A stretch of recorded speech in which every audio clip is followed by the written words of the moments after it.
Thank you, PJ. It is indeed time for another edition of the Pair and a Spare podcast. I'm Justin Gaard from KFAN. We've got Chip Scoggins from Football Across Minnesota and the Star Tribune, and about to head down to Phoenix, where I currently am. Ryan Burns from GopherIllustrated.com. Happy Rate Bowl week, guys. It's no longer the Guaranteed Rate Bowl. You're on your own if you want a guarantee. They'll give you a rate. They're not sure what it's going to be, and neither are you. But we've got Gophers and New Mexico just a couple of days from now. How's everybody doing a couple of days before Christmas? Chip, you strike me as the guy who did his Christmas shopping back in July.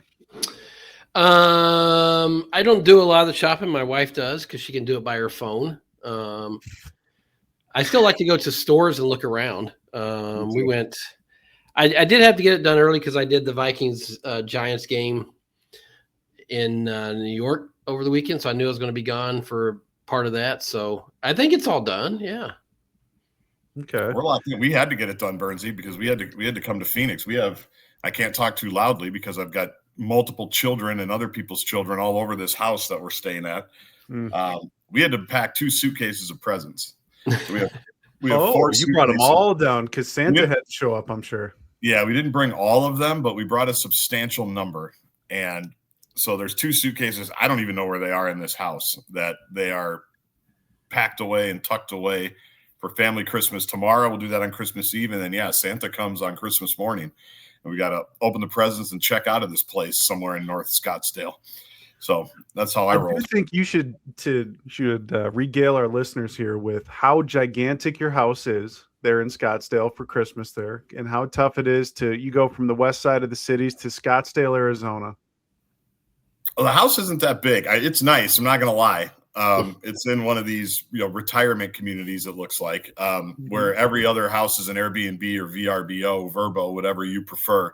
And so we've got 7 kids here and 10 adults, I think is what we have between my parents, my sisters, their husbands, and my family. And so right now they're either playing pickleball, swimming in the pool, or doing some mini golf, which is all available in the backyard. That's what they're doing right now. And as you can see, I'm in the backyard, by the way, for those of you who didn't hear that clearly, all of that is just in his backyard right now. Yeah, but it takes up all the yard. It's not like there's a great sitting area. Well, there actually are a couple with a fire pit. But honestly, this was, and I guess I've gotten some texts today. I guess the Power Trip Morning Show has been talking about this all morning, that I'm in some, drug dealer's mansion in Scottsdale somewhere. And it's not quite it. Not quite exactly it, but I will say, in one of the Airbnb capitals of the world, it's a nice setup for a big family, and it was cheaper than just getting a regular hotel room. So I'm in the video game room, as you can tell. This is our bedroom. I slept on the bottom bunk of a bunk bed over here last night, and I don't know if you can see this, but I forgot I was in the bottom bunk, and I slammed myself up at about 2:30 in the morning and just smoked my head, just absolutely smoked my head. And so that's going to leave a mark. That will probably still be there for the Gopher pregame show on Friday night or Friday afternoon. But, this came together, and, remember how much crap I gave you for the JW Marriott?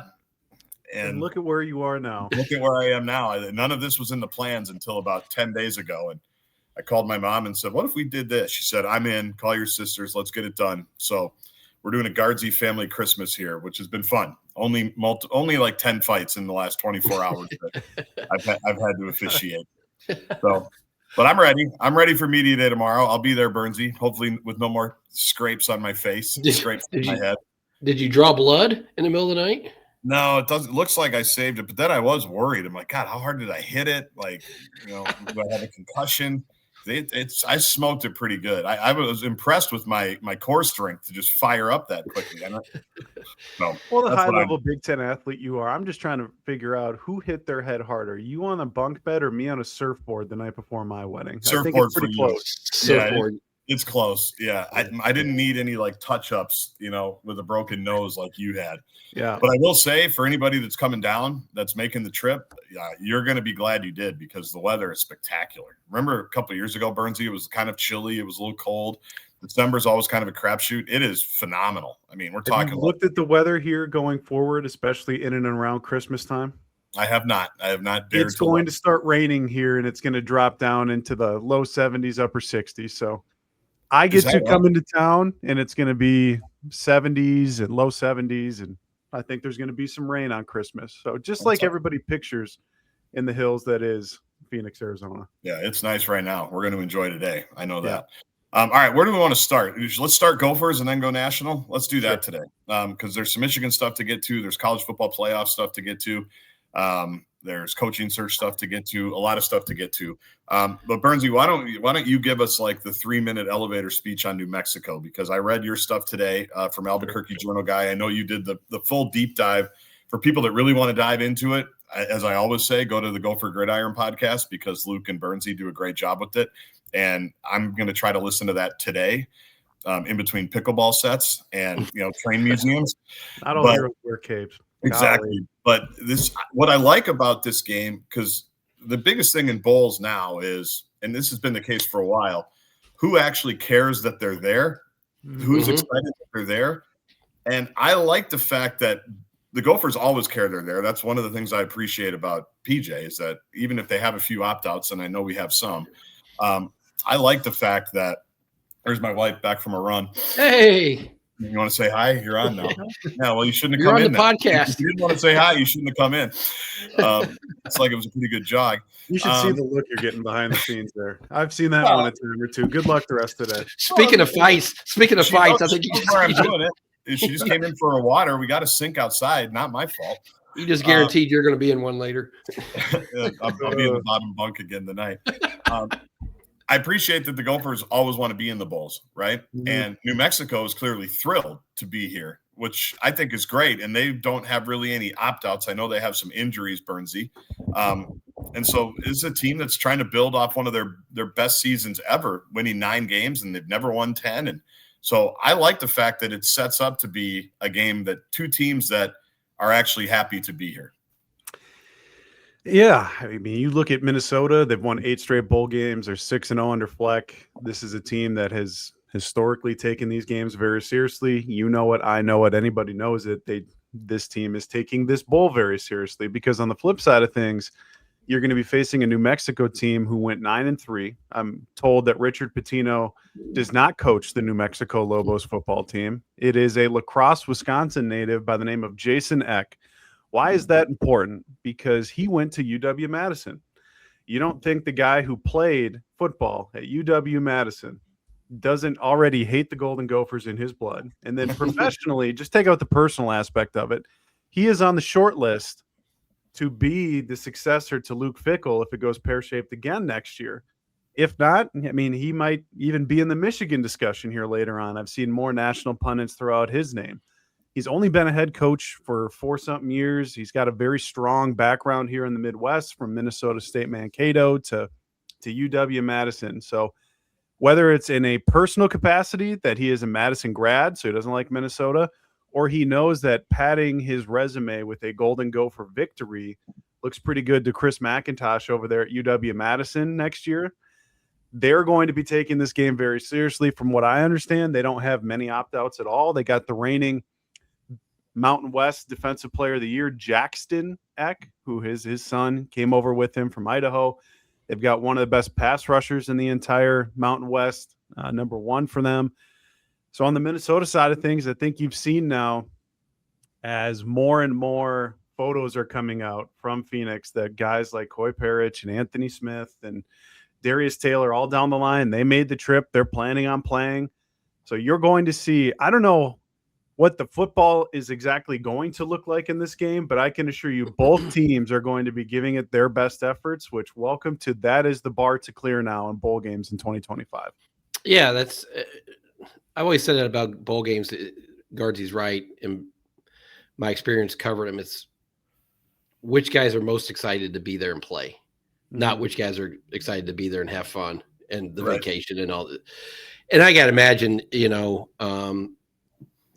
can't speak a lot about their talent and who they have or schemes, but it's a chance to knock off a Big Ten team. So New Mexico is going to take that seriously. That's an opportunity to, anytime you have a lower level team getting a chance to face a Power 2 team, they're going to be engaged competitively and want to throw their best punch. So, but you're right. I mean, PJ, we've seen his staff, they I'm sure they allow the guys to have fun, but when it's to come game time, they do take it serious. And, it's another chance for this team to. It's not going to define their season by any stretch, but just play together for some young guys to maybe show what they can do going into next season. I think anytime Drake Lindsay can play, that's an important step in his development. So, so there's some important factors for an exhibition game. That's basically what let's call it what it is. So there are some important markers there. Well, I also think you look at it just X's and O's standpoint. They've got the number one run defense in the Mountain West. The Gophers were the worst run offense. And then I look at what Darius Taylor has done in bowl games the last 2 years, and he's gone nuclear in both games to the point where they're averaging giving him 30 touches per bowl game the last 2 years.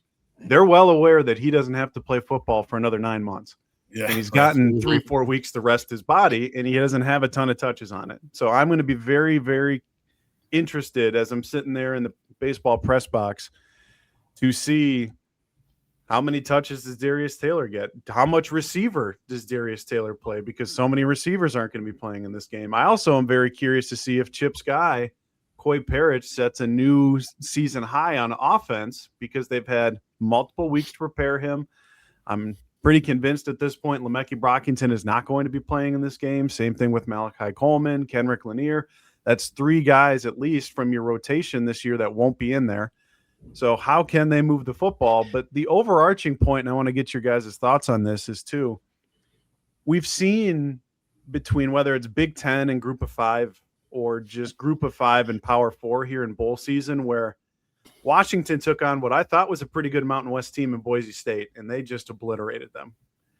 And then you look at what even Ole Miss in Tulane did in part 2, or Oregon versus James Madison when Oregon cared. I think one of the things I've learned, at least this season so far, is that the discrepancy between Power 4 teams is getting smaller and smaller. But the discrepancy between the Group of 5 and the Power 4, I think, is widening a little bit every year. And this is not the same Group of 5 that it was when PJ Fleck coached there now 10 years ago. So go ahead, Chip. I would say, sorry to interrupt you, but I'd say it's because the good players there are making a lot of money for the Power 4s. Yeah, exactly. They're going to make money. Hey, I want to circle back to the thing you said on Koi. Do you think that comes back into the fold, the offense next year? I think that's up to Koi.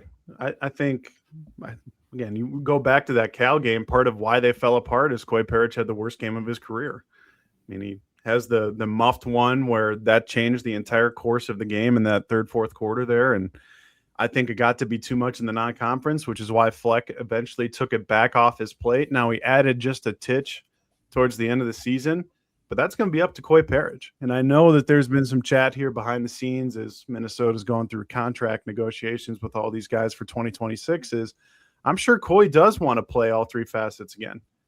But my point to the Perich representation would be that's fine, but you're going to have to handle it a lot better than you did to start in 2026 in September for that, say, Eastern Illinois, Mississippi State game, et cetera, et cetera. I mean, that's up to Koi Perich. How much can he handle? I mean, I think you also have to put more on the plate of the offensive receiving coaches to make sure that he is ready to go with stuff like that and he's not thinking too much because you want to have Koi Perich playing fast. But I think for this bowl game, I'm going to guess that we see more Koi Perich on offense than we've seen. I agree. Yeah, I mean, bowl game, that's, why not experiment with everything? Who cares, But I agree. I think he needs to prove that he can be a really great defensive back first and feel comfortable with that. Because I think we all saw it in Gaardsy. I thought you made the great point at the time. It's like he's getting spread too thin. He never got a break. And it just it got to a point where I don't know he was good at any of the things he was doing at that time until it's like, okay, to the credit, say, let's hit pause, establish yourself being a great defensive back first. And then, so you're right. I mean, maybe another year, maybe a different, I don't know, approach or thought on that. But to me, I would be more inclined to really go out and hit the portal hard with the receiver, so it doesn't have to. I don't know if they were depending on him. I don't know if that's the right word to help out on offense. But I think we all got carried away with the Hunter 2.0 and thinking he's going to be dynamic in all these different positions. I think we just kind of jumped the gun way too much on that. No doubt we did. Yeah, and he never sat down on the bench in those first few days. That was the thing that was interesting, is he was just always standing. There has to be a middle ground. To answer the overarching question, like, there has to be 3 personnel packages where he can go in a couple of times a half, to run a jet sweep, to do some kind of bubble screen, to take a deep shot, like, without burning him out. Like, I know I'm not a football guy. Burnsie, you played. It can't be that complicated to figure out how to get the guy 10 snaps a game on offense. Like, it just can't, can it? Right. Like, it just can't. It's so, especially depending on who else they bring in and who else they need. Like, he's a dynamic player with the ball in his hands. It can't be that difficult to say, we're not going to maybe do everything we did a year ago, but yes, we are going to try to mix you in a little bit. Just that to me shouldn't be that difficult. It's just like, who's your team's 3rd and 4th receiver, for an NFL team. Like, when Adam Thielen was here, he was getting 10 snaps. Like, why can't that happen? Like, it should be pretty, in my opinion, if you have the whole offseason to think about it again, it should be pretty simple to figure out a way to get him the ball a little bit. I think it's as much as that you saw the mistakes showing up in the other areas. So they said, okay, let's, when you had the miscues at Cal and special teams and some bad angles on defense, I think that's where they said, okay, let's, it may not be that much, but until you feel comfortable but where he is on defense and special teams. But I mean, that's something to be determined. But I agree with you. Like, bowl game, try anything. I mean, what did we see last year? We saw, was it Lindsey threw a pass to Max or vice versa? Yeah, something. Yeah. Yeah. Like those things, that's what it's for, Exactly. I think last time in Phoenix, I had to watch Dragan Kesich try to win a foot race to the pylon. Or was that the Daniel Fa'alele destroys John Michael Schmitz's ankle game? It was that. Yeah. The quick lane bowl was Kesich. Didn't get there. But yeah, Phoenix was Fa'alele hurting John Michael Schmitz. And the best part of that story is he was planning on proposing to his girlfriend like the next day.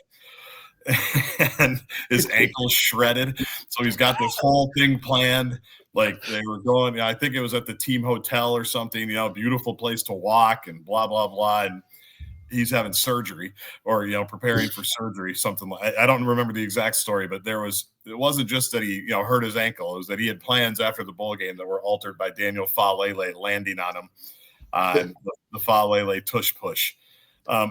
Is there anything else with players that we need to talk about before we kind of pivot and talk about some other stuff? Guys that have already said they're coming back next year, or anything, you still feel like they're in a pretty predictable spot and a good spot there, Burnsie?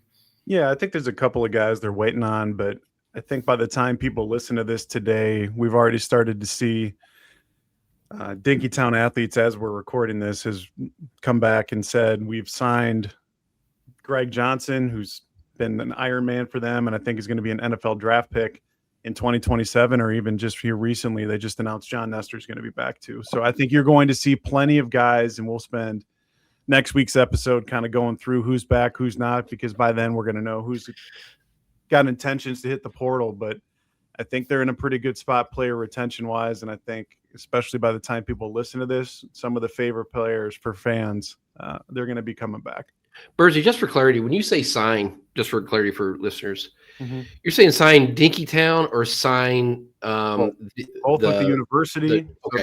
They've signed their house agreement money thing, and then they also signed a different contract with Dinkytown Athletes. Now, is it 100% infallible to get out of? No. Is it 98% plus? Yes. These players and their representation aren't signing these things to where they plan on then just trying to renege on it back in January. So if they have signed and Dinkytown Athletes is announcing them, I think that should tell you about Minnesota, Dinkytown Athletes, and the players' intentions for the 2026 season. Yeah. All right. Well, we will follow Gopher Illustrated for all of the info there, Burnsie. There you go. I know you will have it. Before we talk playoffs and talk some other national stuff here, we're going to do a quick episode today just to get Burnsie on a plane. Chip's got a busy day, Mr. Projects. That's always how it works. We got to talk about Jack's Cafe. We all got a great tweet from a longtime listener that did their third straight breakfast with Santa. And that's got to be fun to have the continuation of every single year going to Jack's, making it a part of your family tradition. I hope people enjoyed those 3 Saturdays there. It was we weren't able to make it because of raisins around here, so you can't possibly miss hockey, swim, tennis, basketball, and everything else that's going on. But we regret that we were not able to, because we love it. It's so fun, and appreciate people that did check that out. And hopefully you have a family tradition as well. My kids were very bitter that we didn't go. And so now we've got to go find a brunch at some point when we have a free weekend where Santa will not be there, which is a buzzkill. But Burnsie, you just popped into Jack's Cafe as well this week for some holiday dining. I did just last night. Went over to Jack's Cafe, brought another friend of mine and their 1-year-old child, and she was absolutely infatuated with the patio, which we all are infatuated. I will say this. It was fascinating to see so many people go from their tables and they talk to their waiter and they bring you around the special entrance to get outside onto the patio to take these pictures. I mean, the food's always fantastic. I was there probably 3-4 weeks ago, and my waitress recognized, was like, "Hey, you were just here a couple of weeks. So glad you're back." And I'm like, she didn't have to do that. Everybody looking at me in my entire life knows I have a face for radio and a body for podcasting. I am not. Correct. That's why they remembered what you ate. Nobody remembers. They had to alert the staff. That's the attention to detail that they have there at Jack's Cafe. We had a wonderful meal, a couple of great cocktails. So for those of you looking to do something in and around the holidays here, I know they still got reservations available. It's at jaxcafe.com. You talk about the photos. We sat right there at the table that was right on the the glass overlooking the patio. And you're right, the night me and my wife went, probably 15 people went out there. I was like, think about how many Christmas cards that's going to be next year, that they either didn't buy that cool fireplace that Bill, I asked him about it. He put that in like 15 years ago, but that the Santa sleigh that they have out there has been in his family for generations. He's had it refurbished, and it's great. But so many people got their photos there. Like, there's a Christmas card coming next year. Great vibe. Awesome food. And it's a perfect spot for a holiday outing, right? If you're out and about doing stuff, pop into Jackson. You're going to enjoy it. Love it. Yep. And like we say, support those that support us, and nobody supported us more than Jack's Cafe. Longtime partnership now. We appreciate Bill and everybody there, and all the Parent of Spare listeners that pop in on Jack's. He loves it. We love it. Keep going. Keep sending us the pictures. Keep sending us the tweets. And like Burnsie said, make your reservations at jaxcafe.com. If you're watching on YouTube, it's right there at the bottom of the screen, jaxcafe.com.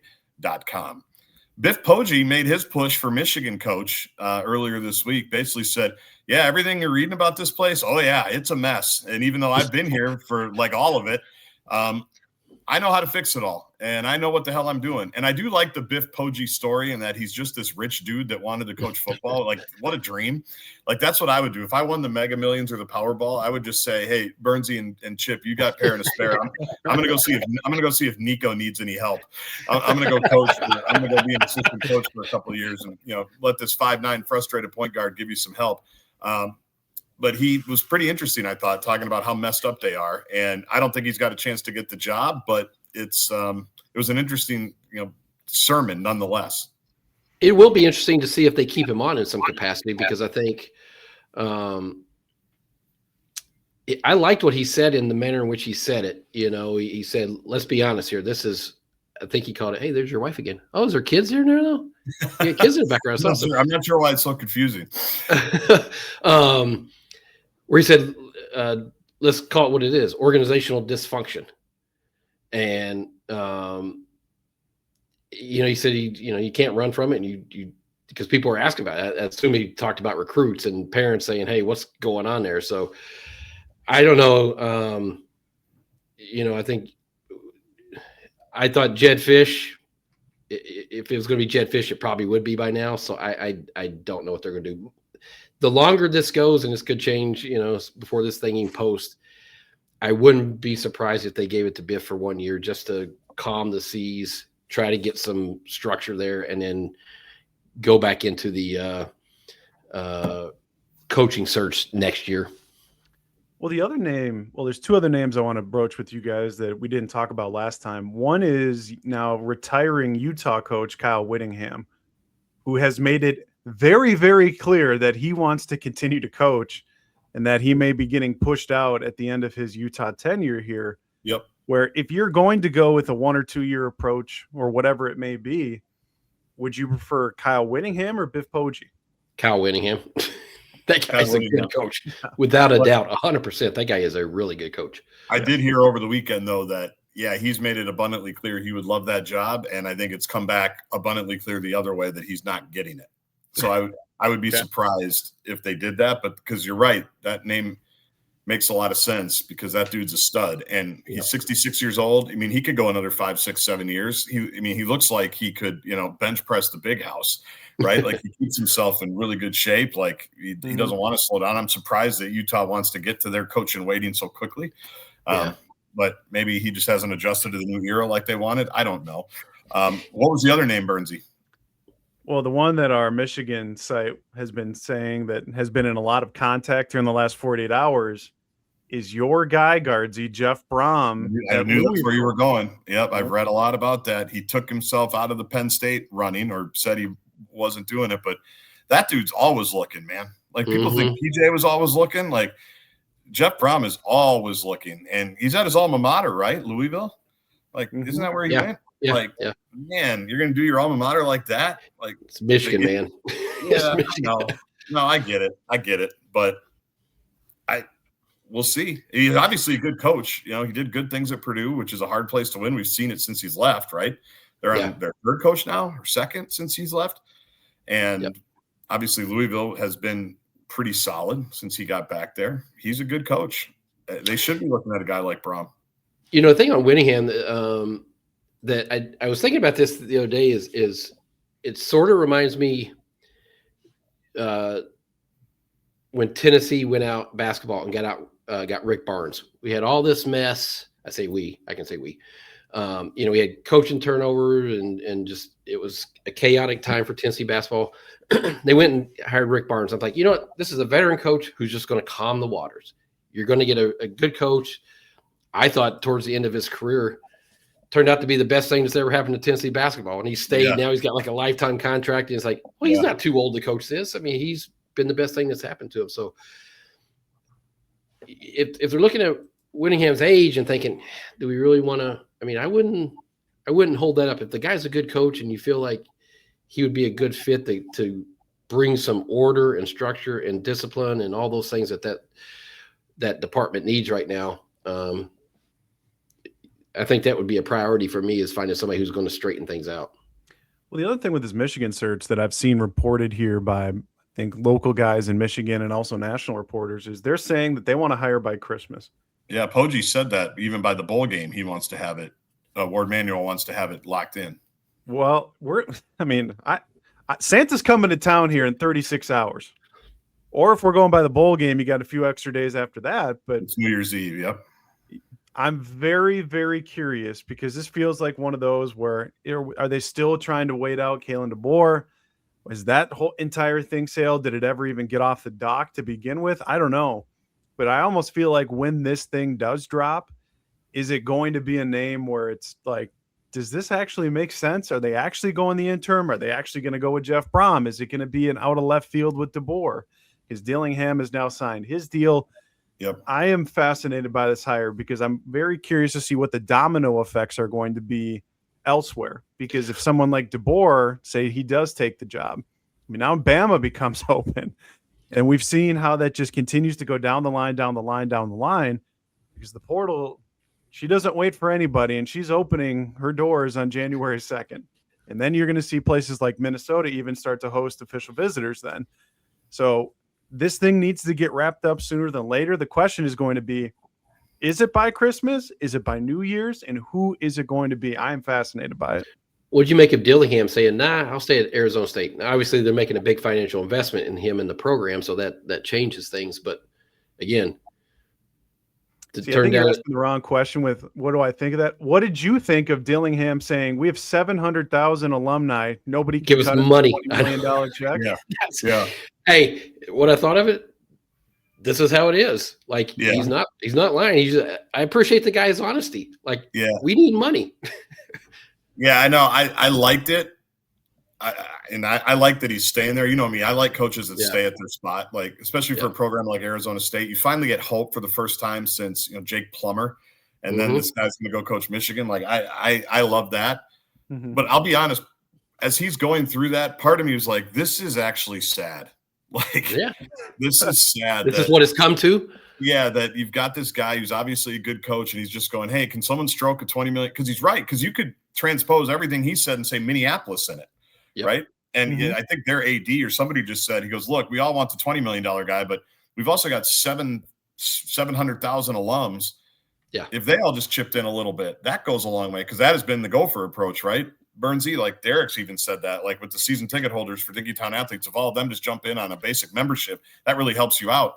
But I'm just sitting there and I'm thinking, man, this guy, he's got the world by everything. And he's in front of a podium for like the 50th time. Now he's finally coming back. His assistants are getting paid, pretty much like Indiana's are, like $11 million salary pool. And he's just whoring himself out for a $20 million check that, by the way, they're going to also need like next year and the year after that and the year after that and the year after that and the year after that. And so I don't know if I've just been traveling a lot lately and he caught me at a weak moment, but I said, yeah, he's right. PJ said the same thing 2 years ago, right? We'll be a AAA team if we don't step up financially. But part of it is kind of sad that is what they're doing, because pro sports, I agree with the coaches. Pro sports don't have to do that. Like everybody has, and I know baseball is different. In college, it's basically baseball, where you're going to have the Dodgers and you're going to have the Rays. And where do you fit in between? It's like Tim Conley's not worried about who's going to stroke a $20 million check, right? Like he knows A-Rod and Lori are going to spend to the cap, and then it's about decisions. I don't know. It just kind of hit me weird because it was a great soundbite and it's obviously getting a lot of run, but it kind of sucks that is what it's about. Do you know what are they spending on rev share? Arizona State? Yeah. Probably they're not spending the full thing. You think they're spending the full thing? Sure. Yeah. You think all every Not power all, forward? but I bet you Arizona State, who just ponied up to support Kenny Dillingham, I'm sure a part of those negotiations was we're going to give you all you can in the rev share amount. Or at least doing what everybody else is doing, the 75%, basically. Right. Yep. They may not do the full 20, but they're giving football the 15%. Or the 75%. We're in Phoenix. I mean, we should be saying the same thing. We're in Minneapolis. Like there should be a lot of money there to go find and to go mine. And it doesn't have to be a $20 million. It'd be great. Yeah. I think Joe Polad should do it and rewrite his legacy. I don't know if I've said that. I think Joe Polad. Dare you speak about Joe that way when we are now a Tom Polad Twins organization? Okay. Well, that's what I mean. He's been kicked out of his family business. You want to rewrite your legacy, Joe? DickeytownAthletes.com, baby. There it is. I love it. Be the one loved Polad in the whole area. How about Christmas for that family, by the way? Goodness gracious. It's gonna be awkward. Man. Like Succession, if you've watched Succession, the show love that show. It's a great show, but that's all I'm imagining. And just the family bickering and the battling. But I think someone needs to get to Joe and say, hey, you want to rewrite your legacy? You want a statue like Carl and Eloise have outside of Target Field? We can put one in front of Huntington Bank Stadium if you would just help us keep some players and get us to the Rose Bowl one of these years. I'm telling you, that should be his play. Who says no? Not me, the Twins fan in me. Not me. Let's see it. Got a couple of minutes here because we should fly. I know everyone's bitter about – I'm going to paint it this way to let you know my thinking. Everyone's mad about Tulane and James Madison. Obviously they're not one of the best 12 teams in the country. To me, that's completely irrelevant. I've said it for years. You have to give – if you're going to ask people – we're just talking about money. If you're going to ask people to invest and spend and do all these things, you have to give them something to play for.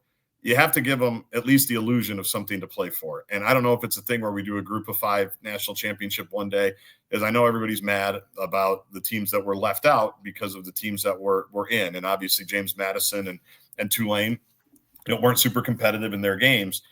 But as I was coming home from Des Moines this weekend, I got off my plane, and at my gate, there was a plane going to Richmond, Virginia on Sunday night. And the entire boarding area was James Madison fans. that were making probably, I presume, I don't know if they went Eugene to Salt Lake to Minneapolis, now to Richmond, or if they went Portland right to Minneapolis to Richmond. Didn't ask for the itineraries, had to get to Phoenix like 10 minutes later. But that to me is why. Like, those fans and those people in that school just got a ride of a lifetime. And I don't, at the expense of Notre Dame getting their 500th crack to do it, I'm sorry. I'm taking James Madison. That's what I'm doing. So I don't know how you guys feel about it, but they're going to expand it, and more Power Fours are going to be able to get in there. But I have no problem with the group of fours getting in. I just don't. I think you got to give people something to strive for and play for. And I'm sorry that the first weekend wasn't that competitive. Wait till wild card weekend in the NFL. You're probably going to see the same thing. So well, that's my thought. I agree. I like, okay, you didn't have, it's not the 12 best teams in college football. I think that's pretty obvious, right? When you're allowing, but I just call it the bracket from last year. Notre Dame beat Indiana in the first round by 10 points. Ohio State beat my beloved Vols by 25 points. Yep. Texas beat Clemson by 14 points. These are first-round games. Thank you. So even if we get Power 2 matchups, there's a good chance you're going to see a blowout, right? So it's going to expand. We know that. But I'm fine. I agree with you, Gaardsy. I'm fine with spreading this out so we're not just seeing the Big Ten versus SEC Invitational. And that's basically what the people that are arguing this is basically that's what they want, right? Correct. They want it to be the Big Ten versus the SEC. I can live without having 6 Big Ten teams and 6 SEC teams squaring off. You know. Too. So is it the best 12? No. But guess what? I watched the games. It didn't. Mm-hmm. I didn't even know it was a blowout. I knew it was going to be a blowout. I watched the games, and so and it's going to expand, and more teams, more of the blue bloods are going to get in there.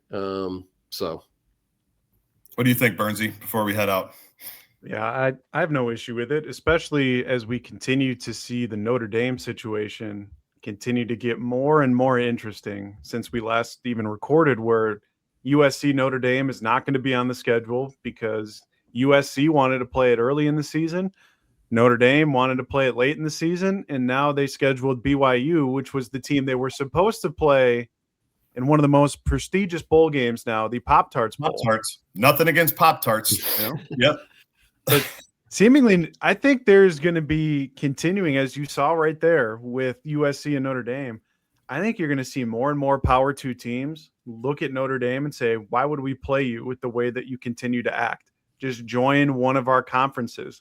And the thing I'm going to be curious to see with it is, I don't know what the ratings were for Notre Dame on NBC and Peacock this year, but if they go down, and I wonder if Notre Dame here in the next couple of years is going to be forced to play either a Big Ten schedule, forced to join a conference, to be able to solidify itself as what they believe. I know the Fighting Irish in South Bend, Indiana thinks they should be a college football playoff team. Well, then play an actual schedule, because that's not the ACC anymore. So I have no issue with James Madison or anything of that nature. Now, do I think you're going to see some better games this weekend? Sure. But whether it's the NFL wildcard weekend or as Chip laid out last year's first round of the college football playoff between even his Vols and Ohio State, blowouts happen. It's still a sport. Still human beings on the field, but now you're going to be able to see this weekend, I think, some pretty good games.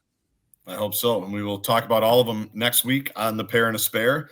Have a Merry Christmas, everybody. Happy holidays to you and yours. Burnsie, we'll see you tomorrow. We will see you at the very luxurious Camelback JW Marriott. And you will be I pining. can't wait to see that lovely smiling face of yours. And Yeah, Chipper, we hope everything goes well for you and the same for our listeners. Yeah, Merry Christmas to everybody. I will hopefully not be in concussion protocol from smacking my head on this bottom bunk again, or tearing my Achilles playing pickleball out in the backyard. But we will see it. Jack's Cafe. Don't be a hero. Don't be a hero out there. Okay. No, I'm not. But sometimes you got to put the kids in their place a little bit. They're getting a little cocky here. So we'll be doing that. All right, we'll see all you guys later. If you're coming down, please say hi. There's a soda social after the game on Christmas, the day after Christmas. There's nothing before the game. The soda social is after the game. So hopefully maybe we'll see some people out there. And we will talk to you next week on the Pair and a Spare podcast.